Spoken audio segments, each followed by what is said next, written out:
அதிசயங்கள் செய்கிறவர் நம் அருகில் இருக்கிறார். அற்புதங்கள் செய்கிறவர் என்றும் நமக்குள் வசிக்கிறார். 91ஆம் சங்கீதம் 14வது வசனம். அவன் என்னிடத்தில் வாஞ்சையாய் இருக்கிறபடியால் அவனை விடுவிப்பேன். என் நாமத்தை அவன் அறிந்திருக்கிறபடியால் அவனை உயர்ந்த அடைக்கலத்திலே வைப்பேன்.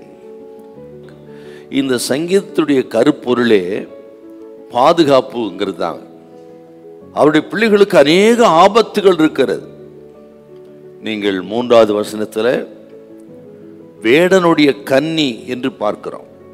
சாத்தானுடைய கன்னி எந்த விதத்திலாகிலும் நம்மை அழிப்பதற்கு சாத்தான் பல கன்னிகளை வைத்து அழிக்க நினைக்கிறான். அப்படி பல தந்திரம் சில கன்னிகள் தேவ பிள்ளைகளுக்கு உண்டு அப்படின்னு அந்த வசனம் சொல்லுதுங்க. அப்புறம் பார்த்தீங்கன்னா இரவின் பயங்கரம் என்று நம்ம பார்க்கிறோம். அதிகமாக வியாதி அதிகரிப்பதும் இரவு நேரத்தில் தாங்க. திருடனை குறித்த பயம் வருவதும் இரவு நேரத்தில் அதிகம். இனம் புரியாத கலக்கங்கள், பயம் எல்லாம் அதிகரிக்கிற ஒரு நேரம் பார்த்தீங்கன்னா அது இரவு நேரம்.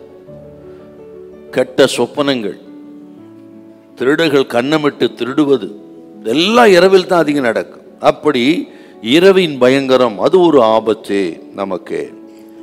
அப்புறம் பாருங்க 10வது வசனத்தில் வாதை என்றால் பலவிதமான நோய், வியாதி. ஆகவே வியாதி அது ஒரு பெரிய ஆபத்து. 11-12 வாசித்து பாருங்க. நீங்க உன் கால் கல்லில் இடராதபடிக்கு அப்படின்னு இருக்குது. என்னன்னா நாம் வளரக்கூடாதபடி, வாழக்கூடாதபடி, முன்னேறக்கூடாதபடி இருக்கிற தடைகள். அப்படி அநேக தடைகள் தேவ பிள்ளைகளுக்கு அது ஒரு நமக்கு ஆபத்தாக இருக்கிறது.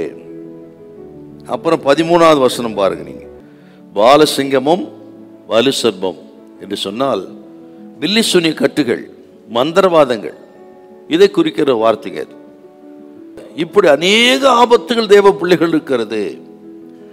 அப்படிப்பட்ட ஆபத்துகள் மத்தியிலே ஆண்டவர் நமக்கு பாதுகாப்பாக இருக்கிறார். ஆகவே ஆண்டவர் உங்களோடு சொல்லுகிற வார்த்தைகள், பயப்படாதிருங்கள், கர்த்தர் நமக்கு பாதுகாப்பாக இருக்கிறார். உங்களை சுற்றி வேலி அடைத்து பாதுகாத்திருக்கிறார். உங்கள் சம்பத்து தேசத்தில் பெருகும், ஒன்று உங்களை சேதப்படுத்த மாட்டார். ஆவிக்குரிய பூமிக்குரிய சம்பத்து பெருகும், நஷ்டப்படுத்த தேவன் விடமாட்டார். ஹல்லேலூயா, ஹல்லேலூயா.